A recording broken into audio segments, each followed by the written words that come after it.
The wind screamed across the moor like a dying woman.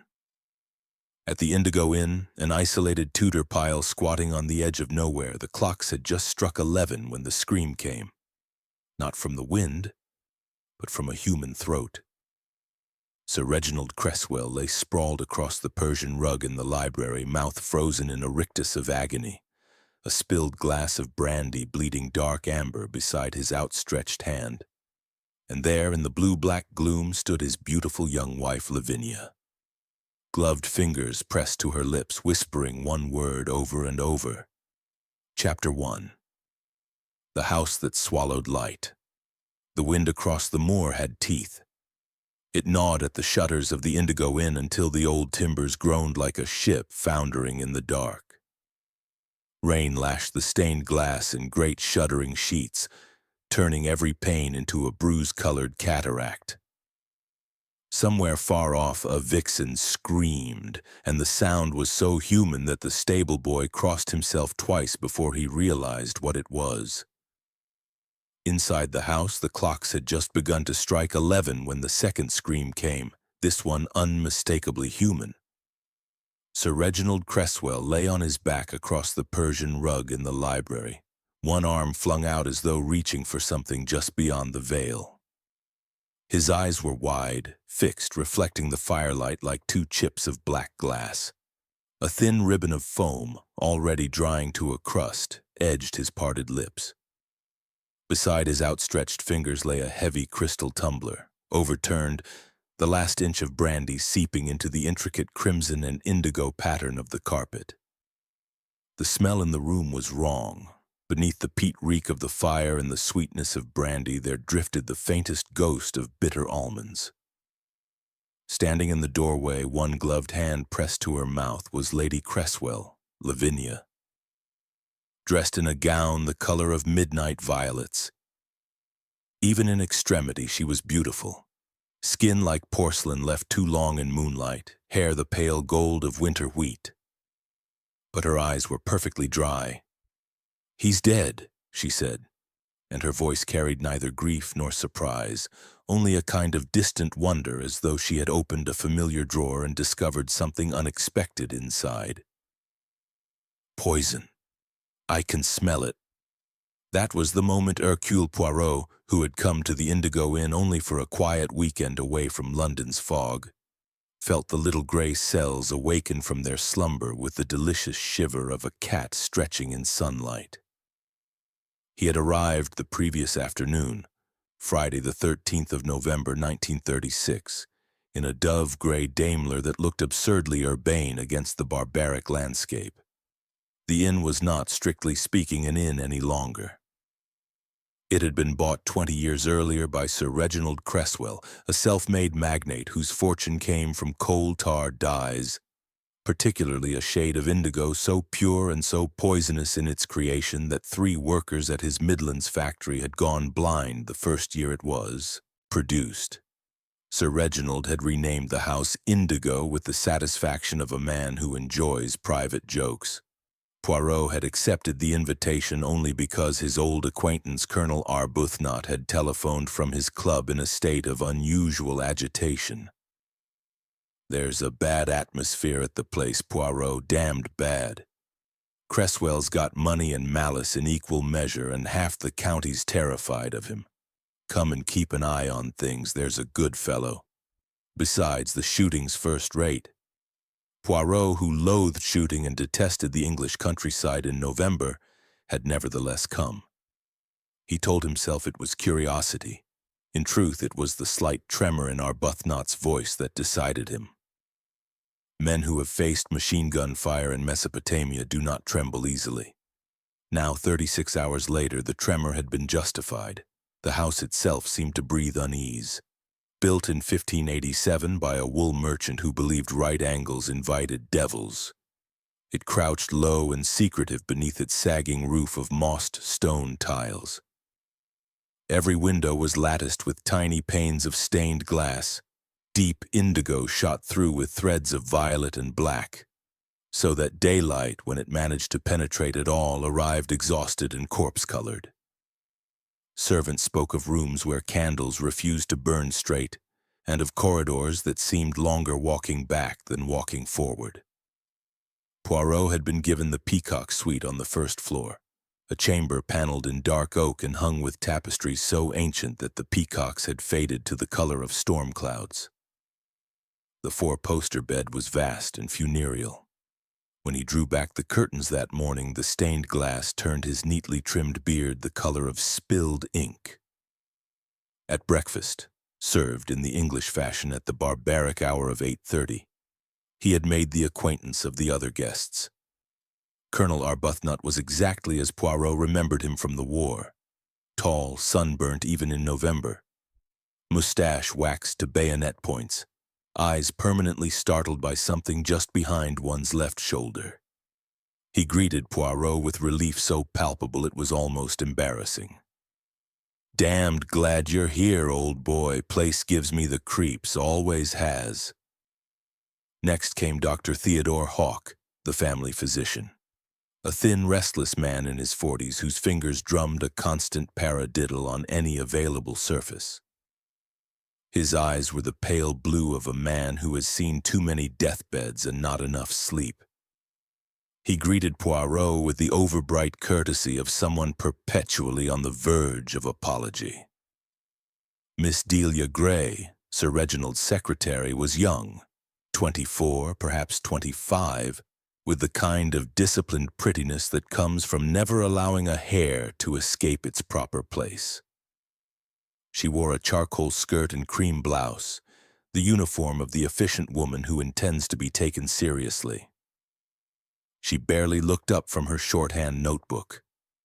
The housekeeper, Mrs. Euphemia, blithe, glided rather than walked.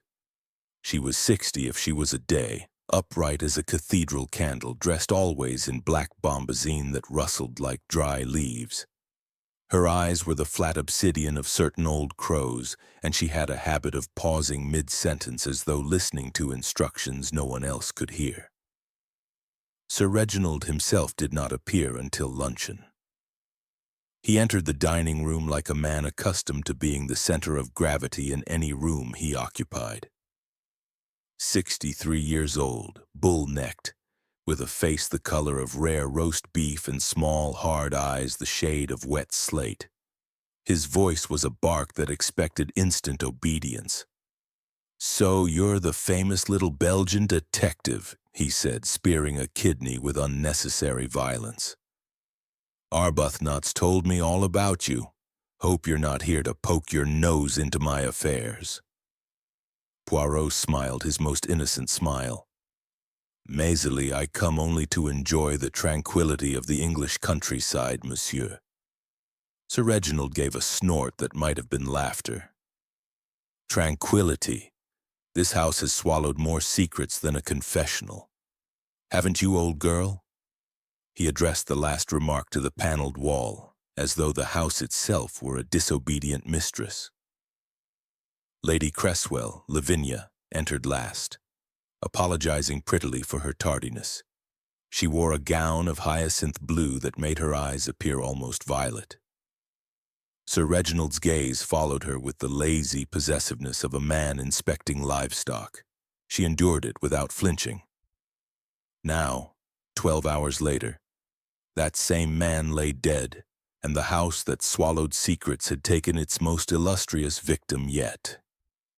Inspector Marsh of the local constabulary arrived just after midnight, driven half mad by the storm and the conviction that murders of the gentry were above his pay grade. He was a large, slow man with the bewildered expression of a cart horse asked to solve quadratic equations. "Accident, most likely," he announced to the drawing room at large.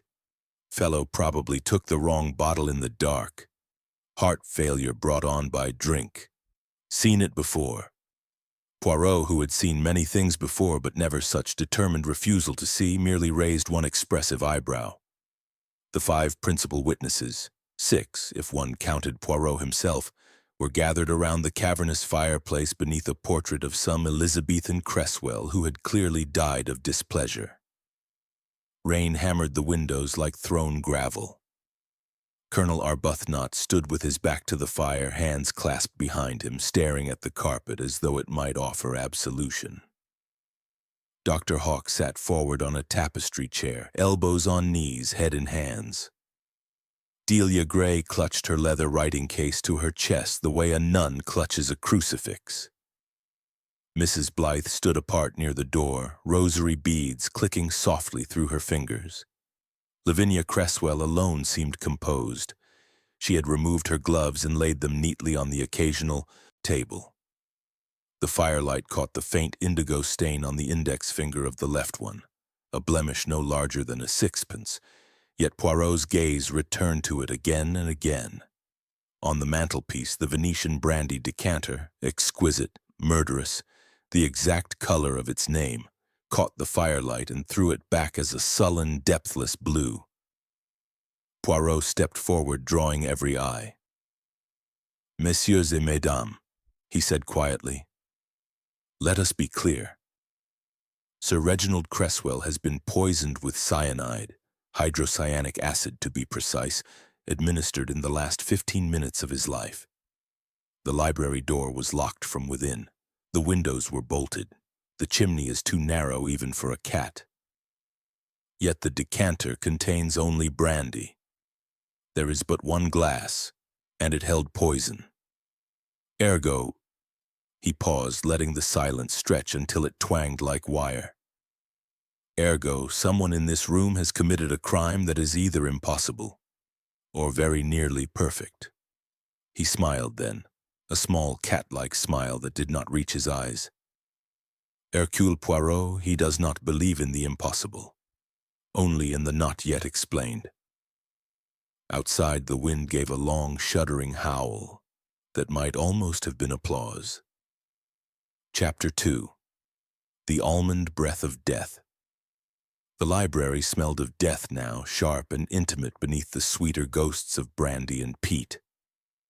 Inspector Marsh had stationed a young constable outside the door with orders that no one was to enter until the police surgeon arrived from Leicester, a journey that might take until dawn given the state of the roads. The storm had torn down telegraph wires for miles. The Indigo Inn was an island cut off from the world by water and darkness. Poirot stood alone in the center of the room, hands clasped behind his back, mustaches bristling with concentration. The others had been sent to the drawing room under the pretense of warmth, though in truth Poirot wished them removed so that the little gray cells might work undisturbed. He began, as always, with order and method. First, the body. Sir Reginald lay exactly where he had fallen, one knee bent beneath him, the other leg straight, right arm extended toward the bell pull he had never reached. His face was congested, almost purple, the lips drawn back in the characteristic rictus of cyanide poisoning. A thin line of pink foam had dried at the corner of his mouth like the remnant of some obscene lipstick. Poirot knelt, careful not to disturb the rug, and sniffed delicately. Bitter almonds, unmistakable, yet so faint that only a nose trained in the laboratories of Brussels could have detected it beneath the brandy. Next, the glass. Heavy crystal, the base starred where it had struck the floor. Inside the rim, a faint, almost invisible film of bluish-white residue. Poirot scraped a trace onto the blade of his silver pocket-knife and touched it to his tongue. Only the merest suggestion, enough for certainty. Potassium cyanide, dissolved in something that had dried to near invisibility. He turned to the decanter. It stood on the silver tray exactly as Sir Reginald must have left it. Stopper replaced, 3 fingers of brandy remaining. The glass was deep indigo, so dark it appeared black unless held to strong light. Poirot lifted it, swirled the liquid, inhaled. Brandy. Excellent brandy. Napoleon 1865 if he was any judge, and nothing more. He set it down with exquisite care. "Curieux," he murmured. "The poison is in the glass, yet not in the decanter from which the brandy was poured. Therefore the glass was prepared in advance. Therefore this is murder of the most deliberate kind." He moved to the door. Solid English oak iron lock of 18th century manufacture. The key remained on the inside, turned. No sign of forcing. The windows, leaded panes set in stone, were bolted with iron bars no human hand could loosen from outside. The fireplace was a vast Tudor maw, but the chimney narrowed to a slit no wider than a man's fist after the first 10 feet. Soot lay undisturbed on the hearth. Impossible. And yet the man was dead. Poirot's gaze returned to the overturned tumbler. Something about its position nagged at him. He lay flat on the rug, ignoring the indignity, and sighted along the floorboards from the level of a dying man's eyes. There, beneath the edge of the heavy leather wing chair, a glint. He reached in with thumb and forefinger and drew out a second crystal tumbler, identical to the first, bone-dry innocent. He sat back on his heels, eyes glittering. Voila! The substitution! The fire had sunk to embers. The 5 suspects sat in a loose half-circle, each wrapped in private silence. Colonel Arbuthnot had produced a flask and was drinking whiskey as though it were medicine. Dr. Hawk's hands trembled so violently he could not light his cigarette. Delia Gray struck the match for him with mechanical precision. Mrs. Blythe's lips moved soundlessly. Counting beads or curses, it was impossible to tell. Lavinia Cresswell alone seemed untouched by the atmosphere, sitting very straight, gloved hands folded in her lap like a child at a funeral she does not yet comprehend. Inspector Marsh lumbered in, mopping rain from his neck. "Doctor'll be here by first light," he announced. "Until then, nobody leaves the house, clear?" No one bothered to answer. Poirot entered a moment later, closing the door softly behind him. He carried neither notebook nor dramatic evidence bag, only the calm authority of a man who already knows more than he intends to reveal. He placed the second innocent glass on the mantelpiece beside its poisoned twin. "Observe," he said pleasantly. "2 glasses, one poisoned, one harmless." Sir Reginald poured his nightcap from the decanter into a glass that had already been prepared with cyanide. Dissolved, I suspect, in a film of indigo pigment that rendered it both invisible and crucially masked the almond scent beneath the stronger perfume of the brandy itself. He let that settle. Someone entered this room after the decanter was brought in at 9:45, substituted the deadly glass for the original, and left Sir Reginald to pour his own doom. That person then returned, after the alarm was raised, to remove the innocent glass before the police arrived. But in their haste, they missed the tiny space beneath the chair. Every eye turned involuntarily to the library door. "Yet the door was locked from within," Marsh protested. "Precisely," Poirot said. "Locked by Sir Reginald himself when he retired to work on his ledgers. The murderer therefore possessed a second key, or never left the room at all." He smiled at their stunned faces. "But let us reconstruct with exactitude. Lady Cresswell, you discovered the body?" Lavinia lifted her head. "I heard a thud at 5 minutes past 10. I tried the door, found it locked, ran for Colonel Arbuthnot. Together we broke it down." "Colonel?" Arbuthnot cleared his throat. "Door was solid oak. Took 3 good shoulders to shift it. Key still on the inside." Poirot nodded. "And between 9:45, when the tray was brought in by the butler, and 10:05, when the thud was heard. Who can account for their movements?" Silence. Dr. Hawk laughed, a cracked sound. "I was in my room reading." Delia Gray, "Typing letters in the secretary's office." Mrs. Blythe, "Laying fires for the morning." Arbuthnot gave a short, bitter laugh. "Walking the corridor, trying to work up courage to speak to Reggie about money." Lavinia said softly, "I was in the morning room writing letters of my own." Poirot's gaze rested on each in turn. "Excellent," he said. 5 people, 5 separate rooms. and yet one of you found time to commit murder in a locked library and return undetected.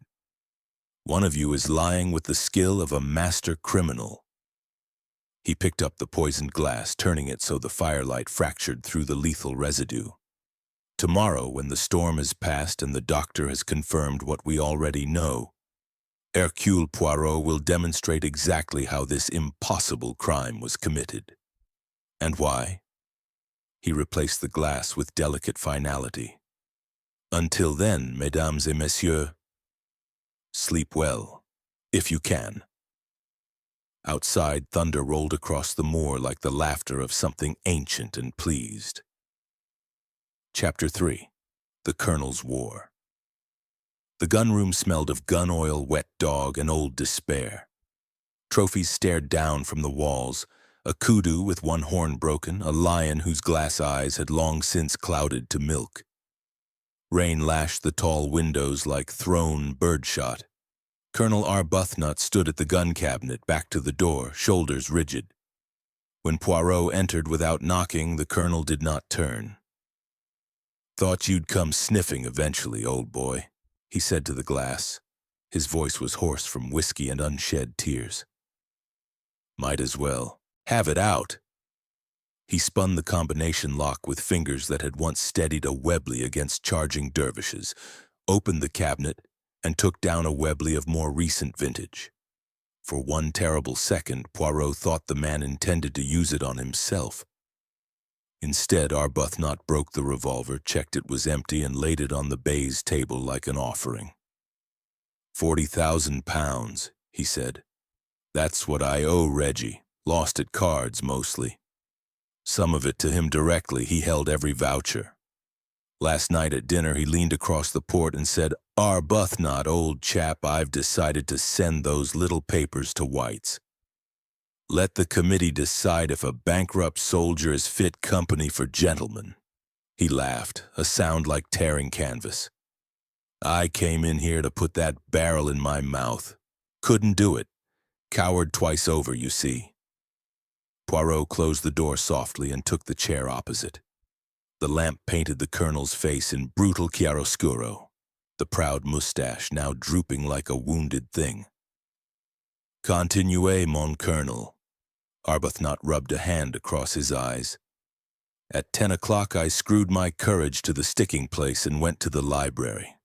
Door was ajar. Reggie was at his desk, back to me writing. Decanter on the tray, glass poured. I said his name. He didn't turn round, just said, "Come to beg, Arbuthnot. Too late for begging." Then he laughed, that damned bark of his, and reached for his glass. Arbuthnot's voice cracked. I stood there like a schoolboy. He drank. I watched the brandy go down. Then I turned and walked out. Left him alive. I swear it, Poirot. When I heard Lavinia scream 20 minutes later, I thought at first it was some sort of joke. He looked up, eyes red-rimmed. If I'd stayed, if I'd argued, he might still be alive. Or I might have killed him myself.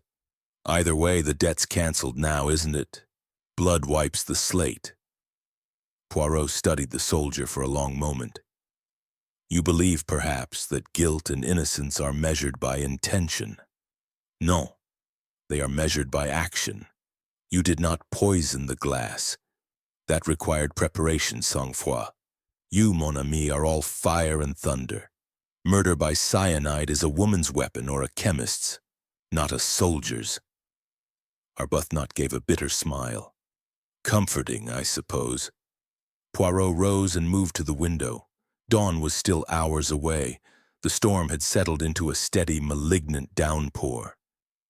Tell me, Colonel, when you left the library, did you notice anything unusual on the carpet? A second glass, perhaps. Arbuthnot frowned. Only the one he drank from.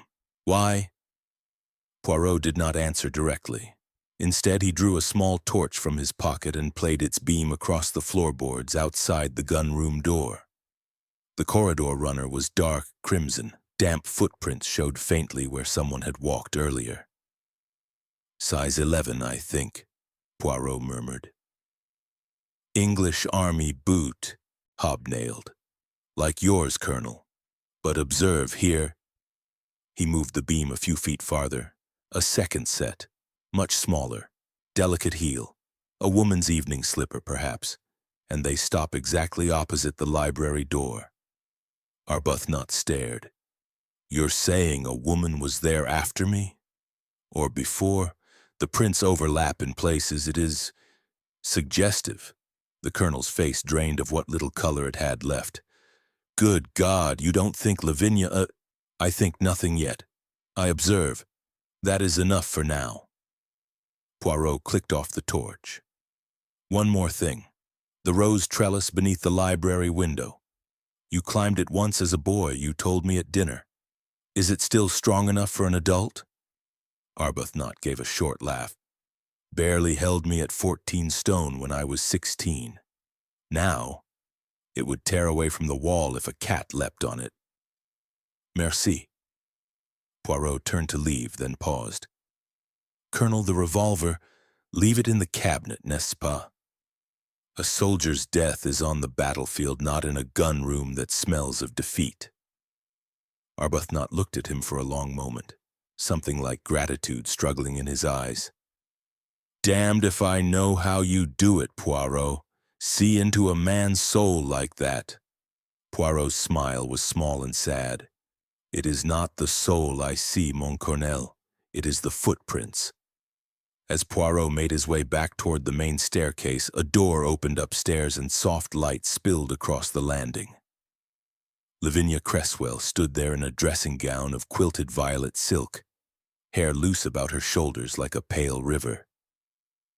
Monsieur Poirot, she called softly, might I have a word? He mounted the stairs with deliberate tread. Of course, madam. She led him not to her own room, but to the disused nursery at the far end of the corridor, a room no child had entered for 30 years. Dust sheets shrouded the rocking horse. A doll with one porcelain eye stared blindly from a shelf. Lavinia closed the door and leaned against it. You suspect me already, don't you? Poirot inclined his head. Suspicion is a crude word. I collect facts, madam. At present, the facts are intriguingly ambiguous. She gave a small, brittle laugh and moved to the window. Rain streaked the panes like tears she had not shed.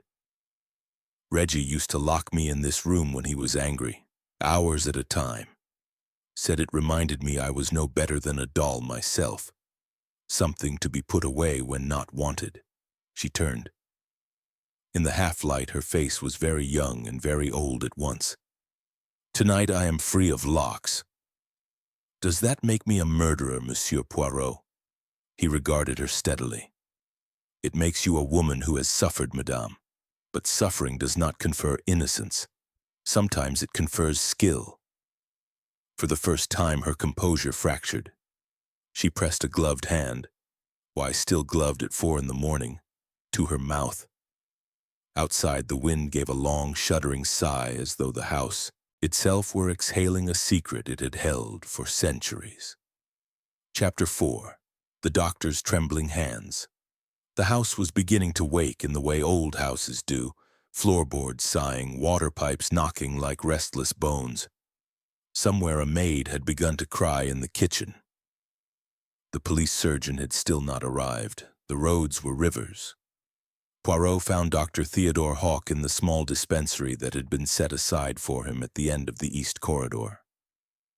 The room smelled of iodine, carbolic, and something sweeter, morphine sulfate, unmistakable to a man who had once worked in a Brussels pharmacy. Hawke was standing at the deal table, back to the door, sleeves rolled high.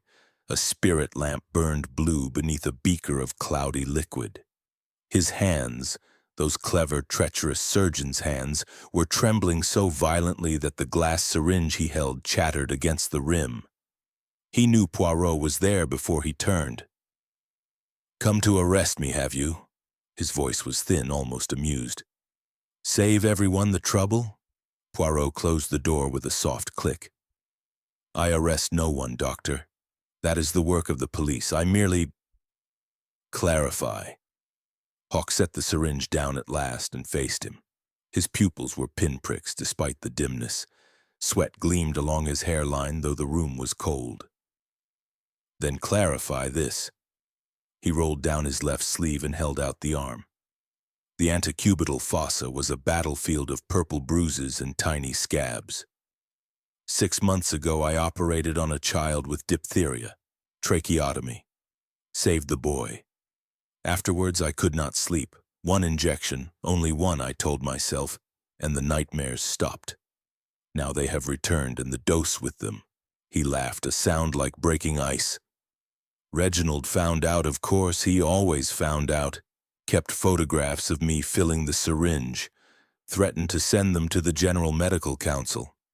Said a morphine addict had no business holding a scalpel. Last week he raised the price of his silence to £500. I haven't got 50. Poirot's gaze traveled over the neat rows of ampules, the rubber-capped bottles of potassium cyanide solution. Standard issue for any country doctor who might need to destroy a rabid dog. Last night, Hawk continued almost eagerly now, I went to the library at 9:30. The safe was open. He was careless when he drank. I thought if I could steal the photographs. The rose trellis was the only way. I climbed it like a thief. He held out both forearms. They were latticed with fresh scratches, some still beaded with blood. I reached the window. The curtain was drawn, but there was a gap. I saw Reginald pour his brandy. He lifted the glass, toasted his own reflection, and drank. I watched him drink Poirot. Then I climbed down and ran. Poirot examined the scratches without touching them. They were parallel, angry, unmistakably made by the vicious thorns of the old Rosa rugosa that clung to the west wall. These marks ascend, Doctor. Observe the direction of the torn skin. One climbs up, the thorns rake downward. One climbs down, they rake upward. Your arms tell a different story from your lips. Hawk stared at his own flesh as though seeing it for the first time. The color drained from his face until he looked like a man already embalmed. Mon Dieu, he whispered. Poirot moved to the window. The dispensary looked out over the rose garden. Even in the half-light, the trellis was visible. Ancient, brittle, half torn away from the wall by decades of wind. A fresh scar of raw wood showed where a section had been wrenched loose, recently. Someone climbed down then, Hawk said dully. Not up. Precisely. And in their descent they carried something that required both hands. A brandy glass, perhaps. Hawk sank onto the only stool, head in hands. I did not kill him, Poirot, God help me, I wanted to. I stood outside that window and prayed he would choke on his own cruelty. But I did not poison the brandy. Poirot opened a drawer and drew out a small brown bottle labeled pot. Cyan. The level was lower than the calibration mark. Someone helped themselves, nevertheless, a few grains only. Enough. Hawk began to laugh. Soft, terrible, almost soundless. Then it was one of the others. The perfect suspects, all of us gift-wrapped for the police. The bankrupt soldier, the drug-addicted doctor, the cheated secretary, the mad housekeeper, the ice-hearted wife. He made us all into murderers long before any of us lifted a finger. Poirot replaced the bottle exactly as he had found it. Perhaps. Or perhaps one of you decided that hatred left long enough ferments into action. He moved to the door, then paused. One last thing, Doctor. The indigo pigment used to mask the almond scent, it is not common. But Sir Reginald's factory produced tons of it. There is a jar in the still room, I believe, locked cupboard. Mrs. Blythe has the key. Hawk's head snapped up. Indigo, of course. The color of mourning, the color of poison. His voice cracked. He really did brew his own destruction, didn't he? Poirot regarded him with something close to pity. We all brew it, Doctor. The only question is who finally drinks. As Poirot walked away, the doctor's laughter followed him down the corridor. Thin, hysterical, edged with despair. Behind him, the spirit lamp hissed and flared, throwing a brief, violent blue light across the rows of bottles as though the very medicines were weeping. At the turning of the stairs, Poirot met Mrs. Blythe carrying a tray with coffee and brandy for the inspector. Her black bombazine rustled like funeral banners. "You've been with the doctor," she said. It was not a question. "I have." "He is a sick man." Her tone was flat, neither accusation nor defense. "We are all sick in this house, madame. Some of us merely hide it better." She met his eyes for the first time. Hers were ancient, depthless. "The indigo is in the still room," she said quietly. "The key is on the ring at my waist. I have not touched it since Michaelmas." Poirot inclined his head. "Merci, madame. One must always establish where the poison was kept before one establishes who kept the key." He passed on, leaving her standing motionless in the gray half-light, the tray trembling almost imperceptibly in her steady old hands. Chapter 5. The Secretary's Secret Letters. The little room on the ground floor had once been a parlor. Now it served as Miss Delia Gray's kingdom. A Remington typewriter sat on a gate-legged table like a black insect. Stacks of correspondence waited in perfect piles, edges aligned with geometric precision. Even the carbon papers were sorted by shade. Delia herself stood at the window, back straight, hands clasped behind her. She wore the same charcoal skirt and cream blouse as yesterday, but the blouse was now buttoned to the throat and the skirt bore a faint crease of sleeplessness. When Poirot entered, she did not turn. "I wondered how long it would take you to come for me," she said. Her voice was low, almost amused. "Third on the list after the soldier and the addict. Logical, I suppose." Poirot closed the door and leaned against it, arms folded. "Mademoiselle, I come for no one. I come for the truth. It is a shy creature. One must approach gently." Delia gave a small, bitter laugh and faced him at last. Her eyes were red-rimmed but dry. She had the look of someone who had cried herself empty hours ago and now floated in the strange calm that follows. "Then approach gently, Monsieur Poirot. I have nothing left to protect." She moved to the desk, opened the top drawer, and took out a bundle of letters tied with pale blue ribbon. The paper was heavy, expensive, the color of moonlight on snow. She laid them on the blotter as though laying out a corpse. "Read them," she said. "They are forgeries, everyone, but very good forgeries." Poirot untied the ribbon with delicate fingers. The first letter began, "My darling Delia, the nights are endless without you. Leave that brute and come to me. I have booked passage on the Aquitania, New York, then Nairobi. A new life under African stars. Burn this when you have read it. Yours eternally, R." The handwriting was an excellent imitation of Sir Reginald's bold, impatient scrawl, except for one detail. The slant was subtly, consistently left-handed. Sir Reginald had signed the factory ledgers with his right hand for 40 years. Poirot looked up. "You wrote these yourself." On his own personal stationery, lifted sheet by sheet from the library drawer. "I learned his hand by copying invoices. 6 months of practice." She gave a thin smile. "I was going to be the perfect wife's secretary, efficient, invisible, patient. Then one night in August he came to this room after dinner, drunk on brandy and power, and kissed me against the filing cabinet. Said Lavinia was cold, that I was warm and real. Promised me everything." Her voice never wavered, but something inside it cracked like thin ice. 3 weeks later he laughed in my face. Said a gentleman might tumble the help, but he did not marry it. That I should be grateful for the attention.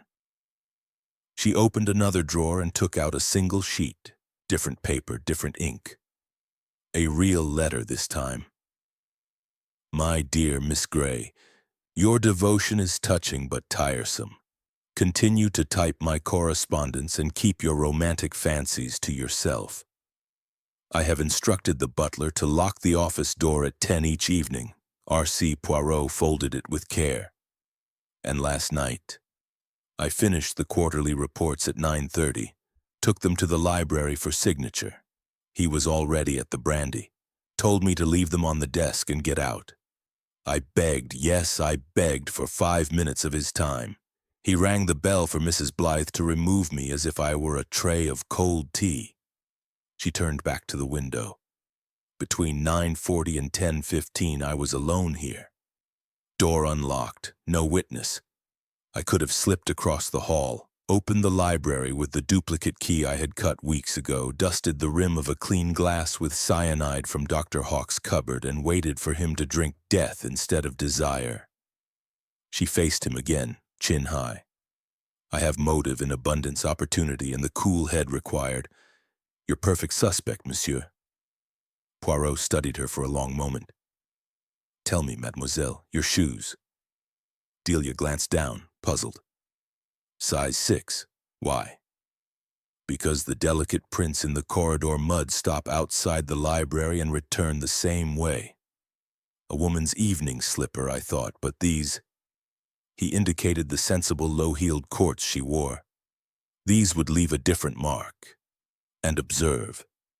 He pointed to the hem of her skirt. Not a single thorn scratch, not a tear. The rose trellis is merciless. Delia looked at her skirt as though seeing it for the first time. Then, someone else. Someone else who also nursed hatred. Hatred is not exclusive, mademoiselle, it is generous. It spreads. He picked up the forged letters, weighed them in his hand. These are beautiful lies, but lies nevertheless. You wished Sir Reginald dead, yes, you dreamed of it. But dreaming is not doing. Delia's composure fractured at last. She pressed both hands to her mouth, shoulders shaking with silent, tearless sobs. I wanted him to love me, she whispered, or failing that, to suffer. I never imagined both could happen on the same night. Poirot replaced the letters in their ribbon. Grief takes many forms, mademoiselle. Some weep, some type perfect margins at 4 in the morning. Some forge love letters to keep a ghost alive.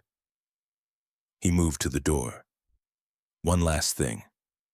The duplicate key, where is it? Delia opened the bottom drawer and took out a small Yale key taped beneath the wood. She laid it on the blotter. I kept it for the day I would be brave enough to use it. Last night I was not. Poirot pocketed the key without comment. Bravery and murder are not the same thing, mademoiselle. Remember that. As he left, the first pale blade of real daylight cut through the indigo glass and fell across the typewriter. The keys gleamed like tiny guillotines waiting for the next confession. Chapter 6. The Housekeeper's Book of Shadows. The still room lay at the back of the scullery passage, a low stone chamber that had not changed since the reign of Charles II. Bunches of dried herbs hung from the beams like sleeping bats. Wormwood, rue, monkshood, foxglove. Copper pans gleamed dully on the dresser. In the center stood a vast oak table scarred by centuries of chopping and bloodletting. Mrs. Euphemia Blythe was weighing dried lavender into small muslin bags, the movements precise, almost ritual. She did not look up when Poirot entered, but her shoulders stiffened beneath the black bombazine. "You'll be wanting the indigo, I suppose," she said. Her voice was flat Midlands, vowels worn smooth as river stones. "Among other things, madam." She set the scales aside and wiped her hands on a linen cloth that had once been white. "Third shelf up, left of the alembic, locked cupboard, keys on my ring." She unhooked an iron ring the size of a bracelet and laid it on the table with a clack. "Take what you need. I've nothing to hide from God nor man." Poirot selected a small key and opened the cupboard. Inside stood jars of pigments in wax-sealed pots. Madder, weld, woad, and one squat jar of such saturated darkness that it seemed to drink the light. The label, in faded copperplate, read, "Pure Indigo, Cresswell Dye Works, 1899. He lifted it down. The seal was broken. A faint rim of powder clung to the inner neck. "Missing perhaps a teaspoonful," he murmured. Mrs. Blythe gave a short, humorless laugh. "Enough to kill a regiment if you know how. My mother used to say indigo was the devil's own color. Brings blindness, madness, death." Sir Reginald laughed at her. Said science had tamed the devil. Looks like the devil had the last laugh. She moved to a lower cupboard and drew out a black-bound book, its cover soft with handling. No title, only a sigil burned deep into the leather. A circle quartered by a crooked cross. "My mother's book," she said, "and her mother's before her. Housekeepers at the Indigo since the wool merchant built it. We kept the old ways when the priests were busy burning witches." She opened it to a page marked with a pressed sprig of monkshood. The handwriting was cramped, spidery, the ink brown with age. "Read it, little foreigner, out loud if you've the stomach." Poirot read in a calm, precise voice. "To end a tyrant who hath stained the hearth with cruelty, take pure indigo and the white poison that smells of bitter almonds. Grind together in a mortar of yew. When the moon is in Scorpio, coat the rim of the vessel from which he drinks. Let the color hide the scent, and the scent hide the death. Thus the house is cleansed." He closed the book gently. "And was the moon in Scorpio last night, madam?" Mrs. Blythe met his eyes without flinching. "It was. I sat in my room and watched it through the skylight, red as blood, hanging over the chimney like a warning. I thought, tonight the house will have its due." She took the book back and pressed it to her bosom as though it were a child. "I have waited 38 years for this night. When Sir Reginald came here as a young man, he seduced my niece, little more than a girl. Promised marriage, gave her a bastard instead, then paid for the poor mite to be sent to an orphanage in Birmingham. The girl hanged herself in the apple loft. I found her. I cut her down." Her voice never rose, yet every word carried the weight of a lifetime's hatred. "Last night I took the indigo jar from the cupboard. I opened the book. I even weighed the cyanide on these very scales." She touched the brass pan. "Then I heard the master laugh in the library, laugh the way he laughed the night he ruined my Ellen, and something in me broke. I put it all back. If God wanted him dead, let God do his own killing." Poirot replaced the indigo jar exactly as he had found it. "And you did not poison Sir Reginald Cresswell?" "No, but I would have rejoiced to watch him choke." A sudden clatter from the passage made them both turn. Dr. Hawke stood in the doorway, face the color of tallow, eyes fixed on the black book. You kept that thing?" His voice shook. "After all these years?" Mrs. Blythe regarded him with contempt. "Some of us remember what loyalty means, Doctor. Some of us don't sell our souls for a syringe." Hawke flinched as though struck. Poirot watched the exchange with interest. "You knew of the book, Doctor?" "I treated her niece, the pregnancy. Sir Reginald paid me to keep silent, paid me for years." Hawke's laugh was ragged. "Blackmail on blackmail. We were all chained to him." Mrs. Blythe turned her back on him and began tying the lavender bags with vicious knots. "The house is awake now," she said quietly. "It has tasted blood. It will not sleep again until the true murderer is given to it." Poirot felt the temperature in the room drop, though the fire burned steady. "Madame," he said, "the house is only stone and timber. It is people who kill." Mrs. Blythe did not turn. "Stone remembers, monsieur. Indigo remembers. Ask the walls who walked the corridor last night in silk slippers that left no mud." For the first time, Poirot saw fear flicker across her stern features. Fear and something darker. Satisfaction. Outside, the storm had finally spent itself. Weak sunlight struggled through the high window and fell across the open page of the Book of Shadows. The pressed monk's hood crumbled to dust at the touch of the light, as though even the herbs knew the spell had already been cast by another hand entirely. Chapter 7. The Wife Who Never Cried. The boudoir was the only room in the house that defied the indigo gloom.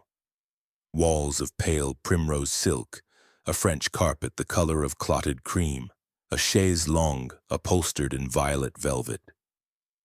Yet even here the stained glass leached the light of joy. Every sunbeam arrived bruised. Lavinia Cresswell sat before her dressing table, brushing her pale gold hair with slow, rhythmic strokes. 100 each morning, 100 each night. She had once told Poirot it was the only ritual her mother had left her. The silver-backed brush moved without hesitation, as though the events of the night had been no more than a troubling dream. She wore a house robe of quilted lilac silk, high at the throat, long-sleeved. Immaculate. Only the faint violet shadows beneath her eyes betrayed that she had not slept. When Poirot entered, she met his gaze in the mirror, then laid the brush down with perfect composure. "You have come to accuse me at last, Monsieur Poirot." "I have come, madame, to understand." She rose and crossed to the window. The storm had stripped the last leaves from the rose trellis. The broken wood looked raw against the old stone. "Understand, then. 6 years ago I was 19, penniless and beautiful. Reginald Cresswell was 63, rich and lonely. He offered marriage, a title, security. My father had lost everything in the crash of 31. I accepted." She turned. "You are shocked? I am Belgian, madame. We invented pragmatism." A faint smile touched her lips, the first genuine expression he had seen on her face. The wedding gift was that decanter, Venetian glass, blown especially in Murano, the exact shade of the dye that made his fortune. He said it would remind me every day whom I belonged to. She gave a small, ladylike shrug. I smiled and thanked him. I learned early that smiling is cheaper than screaming. Poirot's eyes fell on her hands. She had not removed the gloves since the previous evening. Gray kid, spotless except for that single indigo bloom on the left index finger. She saw the direction of his gaze and slowly peeled the glove away. The stain had soaked through to the skin, a dark, perfect circle like a brand. "Indigo never quite washes out," she said softly. "One of the first things he taught me." Poirot drew a small envelope from his pocket and tipped a fragment of deep blue glass onto the palm of his hand. It caught what little light there was and threw it back as a cold, malignant star. "Found at dawn, caught in the rose trellis directly beneath the library window. From a second decanter, perhaps, or a second glass, smashed and discarded." Lavinia looked at the shard without flinching. "You already know everything, don't you?" "I know the mechanics, madam. The heart, that is more difficult." She moved to a small escritoire, unlocked it with a key from the chain at her waist, and took out a sheet of heavy cream paper. Her marriage lines. Across the bottom, in Reginald's impatient scrawl, someone had written in fresh ink, "Revoked, 14th November 1936.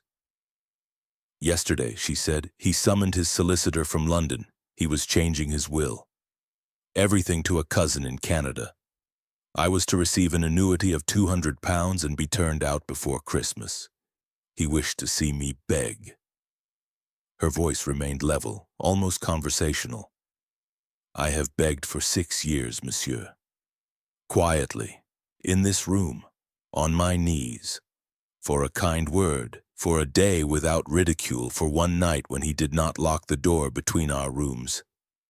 Last night I decided I would beg no more." She walked to the fireplace and threw the marriage lines onto the embers.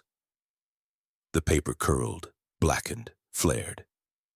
I prepared 2 glasses, one clean, one filmed inside the rim with cyanide dissolved in indigo pigment, colorless when wet, odorless beside the brandy. I entered the library at 9:47 while he was telephoning his solicitor. He had his back to me. 38 seconds, exactly the time it took him to say, "Make it airtight, Hargreaves." I swapped the glasses, left the poisoned one on the tray, and walked out. He locked the door behind me. I heard the key turn. She turned to face Poirot fully. Still no tears. At 5 minutes past 10, I heard the thud. I waited another 3 minutes, long enough for death to be certain, then raised the alarm. When the door was broken down, I went in with the others. While the colonel was being sick in the umbrella stand and Dr. Hawk fussed over the body, I retrieved the innocent glass and slipped it into the pocket of my gown. Later, I climbed down the rose trellis. The thorns were nothing compared to what I had endured, and smashed the glass against the wall. A fragment must have lodged in the wood. She held out her ungloved hand, palm up. "Arrest me, monsieur, or whatever it is you do." Poirot did not move. "You planned it for months. Since the night he struck me for spilling wine at dinner." I smiled then, too. But something inside stopped smiling. And the absence of tears? Tears were his favorite seasoning. I refused him that final pleasure. Silence stretched between them, thin and dangerous. At last Poirot spoke very gently. "Madame, you have confessed to a crime that explains almost everything, except one small detail." He took from his pocket the tiny Yale key Delia Gray had given him that morning. "This opens the library door from the outside. You had no need of rose trellises or broken glass if you possess this." For the first time, Lavinia's composure flickered. I knew nothing of any duplicate key. Yet it exists, and the footprint in the corridor, delicate size 6, was made by a woman wearing evening slippers of silver kid.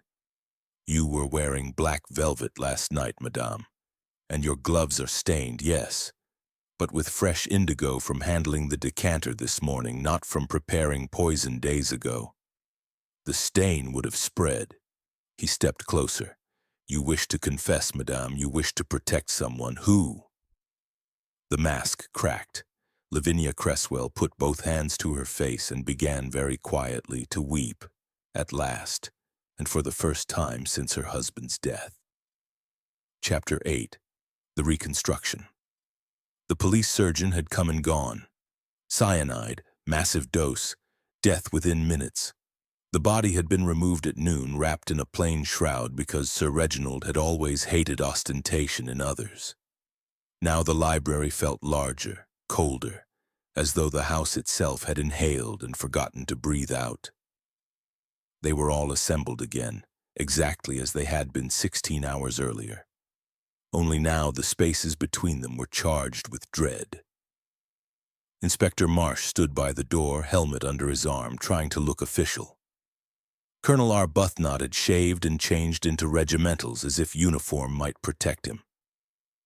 Dr. Hawk's hands were bandaged where he had clawed his own arms in the night. Delia Gray clutched her writing case like a shield. Mrs. Blythe stood straight as a judge. Lavinia Cresswell, pale but composed, had finally removed the gloves. Poirot took his place beside the silver tray that still bore the murderous indigo decanter and the single surviving glass. "Monsieur et Madame," he began, voice soft yet carrying to every corner, "we have reached the moment of truth. A man has been poisoned in a locked room. A perfect crime, one might say, except that no crime is perfect when Hercule Poirot is present." He lifted the decanter, let the last inch of brandy catch the pale afternoon light. First, the mechanics. The poison was never in the brandy. It was in the glass, applied as a transparent film of cyanide dissolved in indigo pigment. When Sir Reginald poured, the brandy dissolved the film instantly. The indigo masked the almond scent. The wet pigment became invisible. Genius in its way. He set the decanter down. 2 glasses existed, one poisoned, one innocent.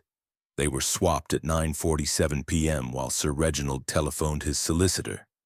38 seconds, timed by the murderer with a stopwatch heart. The innocent glass was later retrieved and destroyed. A fragment remains in the rose trellis. The thorns scratched the climber on the way down. He turned to Lavinia. Lady Cresswell has confessed, magnificently, dramatically. She wished us to believe she acted alone, but there were anomalies. The duplicate Yale key she knew nothing of, the silver evening slippers that left no mud, the fresh indigo stain acquired only this morning when she handled the decanter to strengthen her story.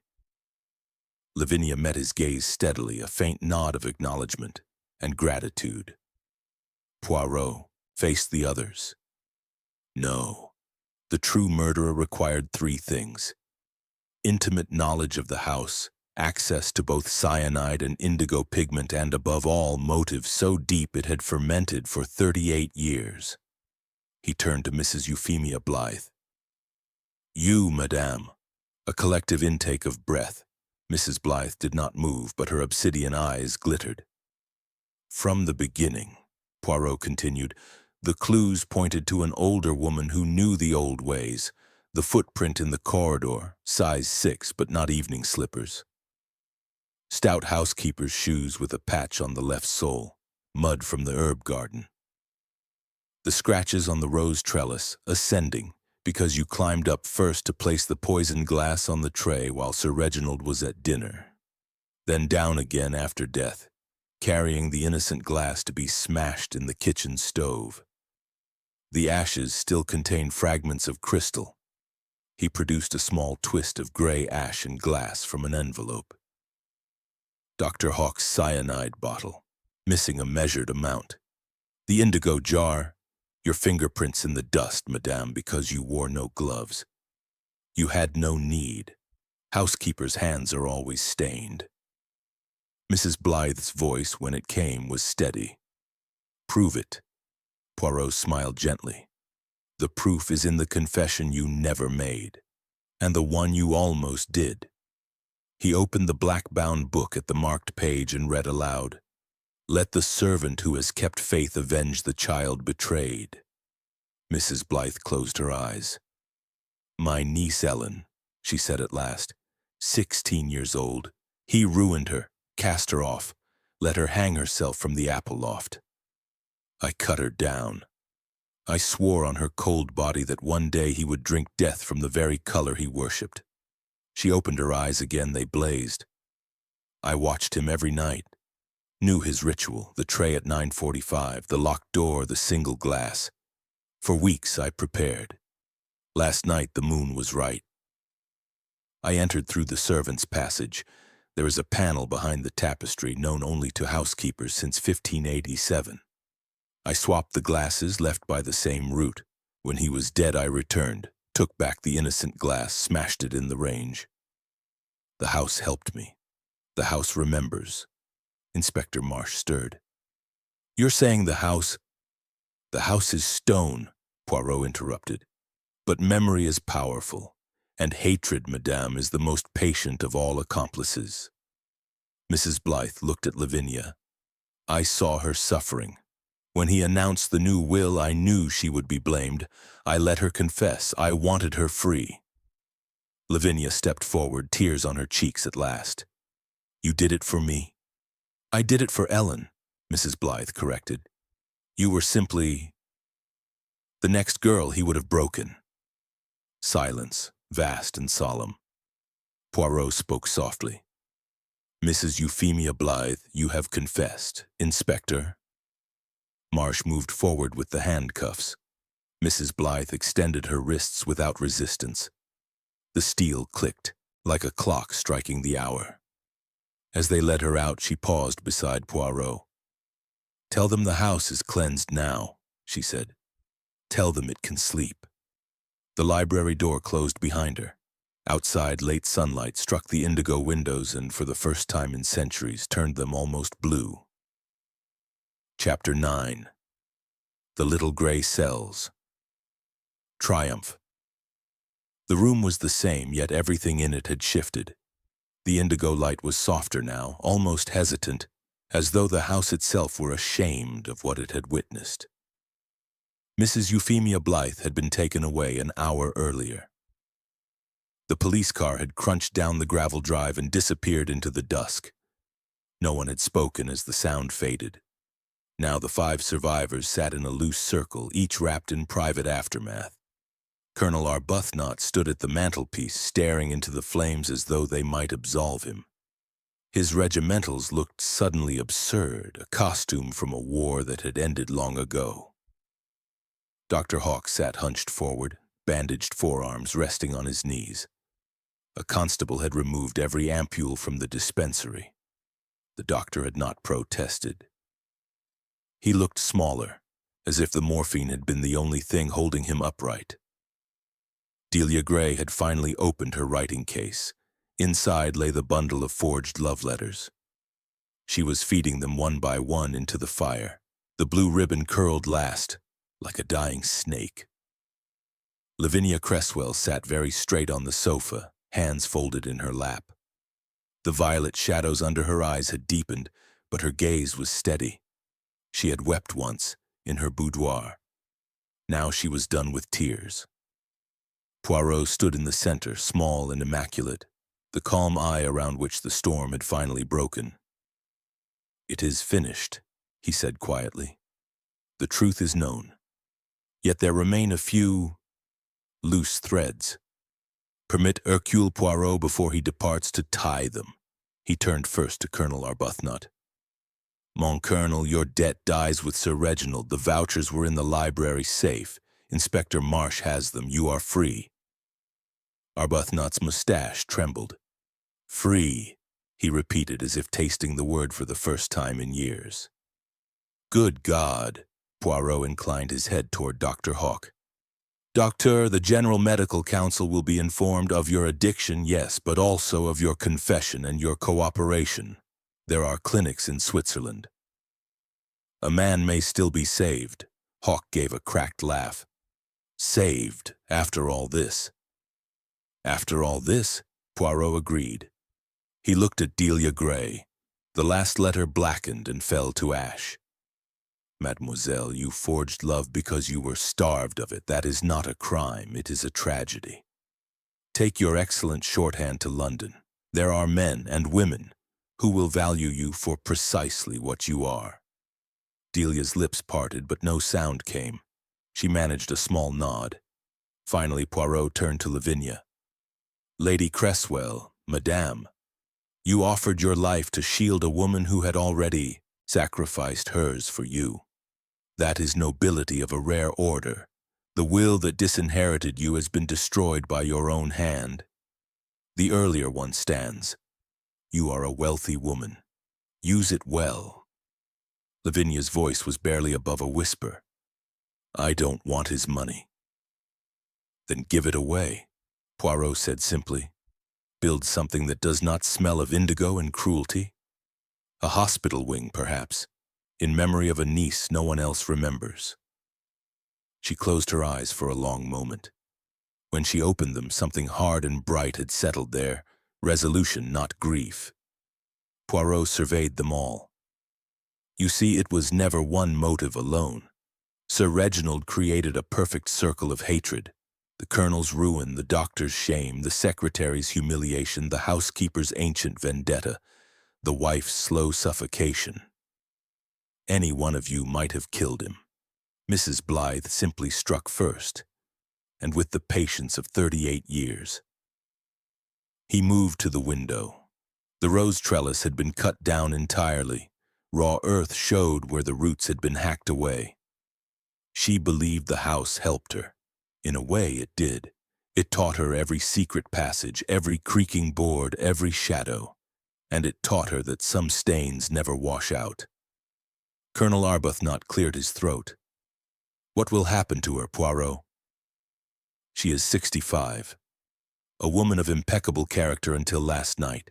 The judge will not be unkind. 10 years, perhaps. She will die in prison, but she will die content. Justice and vengeance sometimes wear the same face. Dr. Hawk spoke for the first time, voice raw. And the house? Poirot turned. For a moment, the indigo light caught his eyes and turned them almost violet. The house will be sold. The new owner will rip out the stained glass, paint the walls white, let the sun in. Stone forgets quickly when no one feeds it memory. He picked up his gloves and Homburg from the side table. My train leaves in 1 hour. Inspector Marsh has been kind enough to arrange a car. Lavinia rose. Monsieur Poirot, I tried to take the blame. I thought if I confessed perfectly, no one would look further. I was wrong. Poirot took her hand and bowed over it with formal grace. Madame, you offered your life for a servant who had none left to give. That is not wrong. That is magnificent. He released her hand and addressed them all. Remember this. Evil does not arrive wearing horns. It arrives in small, daily cruelties. The sneer, the locked door, the ruined girl. Murder is only the final cruelty. The others kill more slowly. He moved to the door, then paused on the threshold. One last thing. Mrs. Blythe asked me to tell you the house is cleansed. I tell you instead, cleanse yourselves. That is the only exorcism that truly works. The door closed softly behind him. In the silence that followed, the fire settled with a small apologetic sound, and for the first time in centuries, the Indigo Inn felt merely old, not haunted, not cursed, simply tired. Outside, the waiting police car coughed into life. Poirot settled back against the leather, closed his eyes, and permitted himself the very smallest of smiles. The little gray cells had triumphed again. And somewhere in a prison van traveling the opposite way, an old woman in black bombazine was smiling too. Chapter 10. The indigo closes its eyes. Snow had fallen in the night, soft and deliberate, covering the raw scar where the rose trellis had been torn away. The house looked almost gentle under its white shroud, as though it had decided for once to pretend innocence. Hercule Poirot stood on the front steps, gloved hands clasped behind his back, watching the removal men carry out the last of the crates. The stained glass windows had already been lifted from their frames. Pale rectangles of ordinary daylight now lay across the floors like bandages. The great indigo decanter had been wrapped in straw and taken away by the police as evidence. In its absence, the library felt naked, almost embarrassed. Colonel Arbuthnot emerged from the gunroom, a cardboard box under one arm. He had aged 10 years in 30 days, but the mustache was waxed again and the eyes were clear. Shipping the trophies to my sister in Kenya, he explained. Clean air, clean start. Debts paid. Creditors took the estate silver, but they left me my honor. Damn decent of them.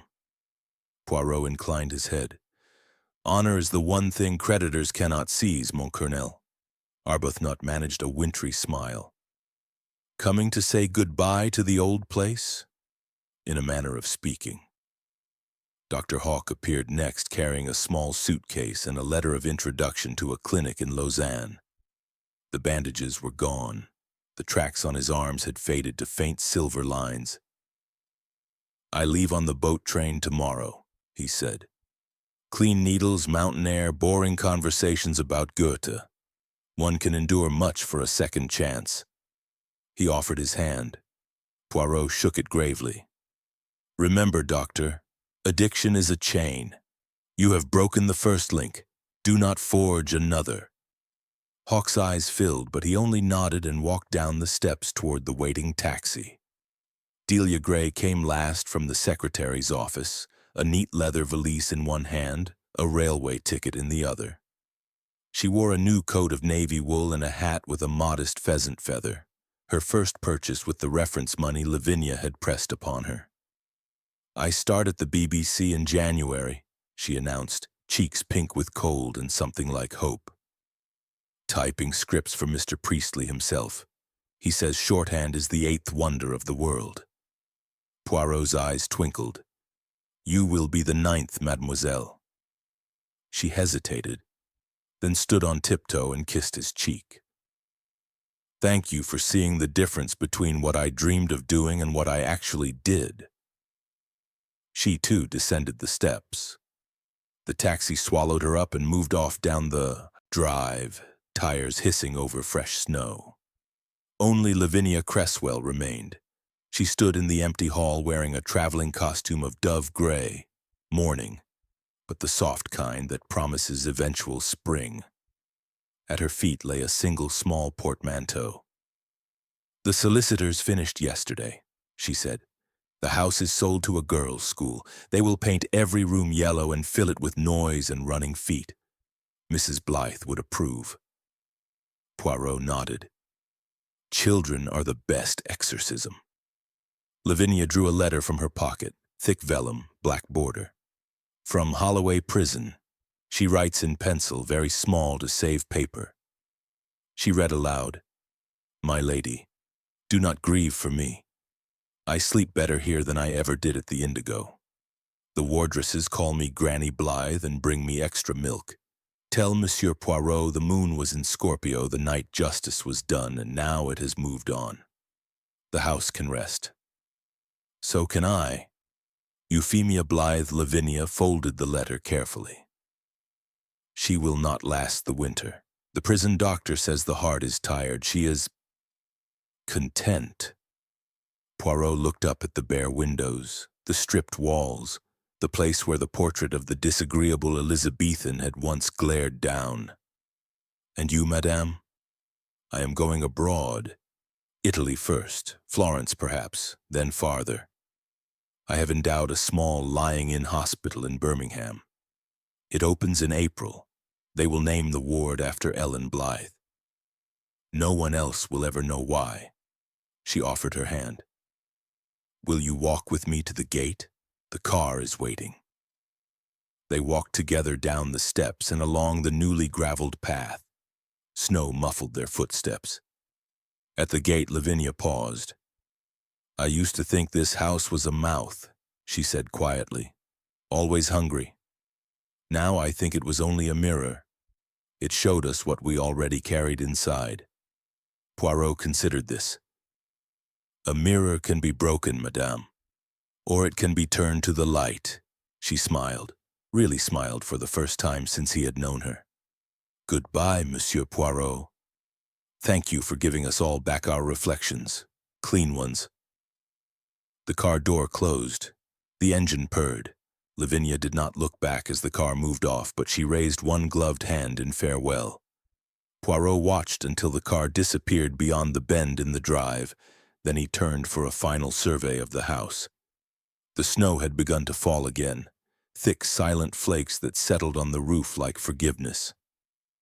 Where the stained glass had been, ordinary windows now stared at the sky with the mild surprise of a creature waking from enchantment. Poirot drew a deep breath of cold, clean air. Adieu, Indigo Inn, he murmured. You have drunk enough poison. Now drink light. He adjusted his Homburg, turned up the collar of his overcoat, and walked away down the drive. His footprints were the last human marks in the fresh snow. Within an hour, they too would be gone. Behind him, the house stood empty, waiting for the laughter of schoolgirls, the ringing of bells, the bright, ordinary chaos of living children. The Indigo had finally closed its eyes. And somewhere in a quiet cell warmed by a prison stove, an old woman in black bombazine smiled in her sleep, dreaming of a moon that had moved on and a house that no longer needed to remember.